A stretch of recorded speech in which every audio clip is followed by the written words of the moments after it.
All right, the next Yoga Sutra is 1.12. Abhyasa Frag Gabayam Tanaroda. These mental modifications are restrained by practice and non-attachment.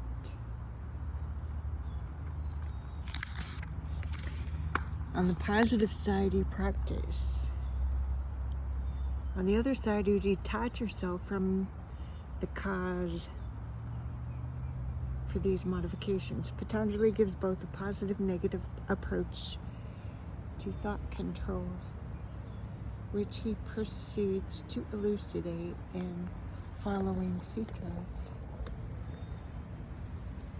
So what he's saying is that in order to still the mind, which is the goal of yoga, we need to understand what causes that mental turbulence that we have, and it outlines the way to still the mind.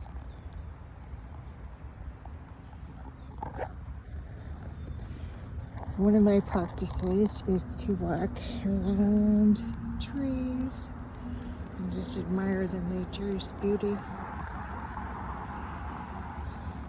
And so we're gonna go across the street here and talk about practice. And practice is an everyday thing. So we're, talking about restraining the chaos of the mind, and it takes very persistent, consistent practice. Once you've done it for a while, I would say a few years, then maybe you can take a day off, but why? It will be so ingrained as a habit that when you aren't doing your practice, your daily practice,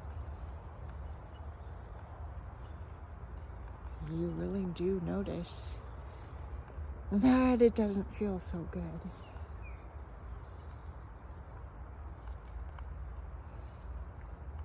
And you prefer to feel better mentally, and that makes you feel better physically, and we know this. We also know that going for a walk will make us feel better, and once we do it, we do, but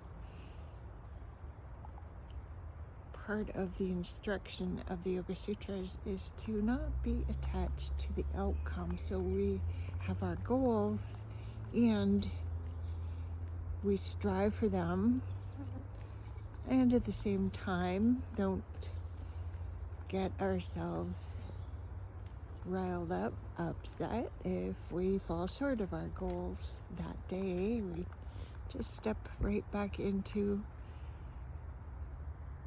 practicing again.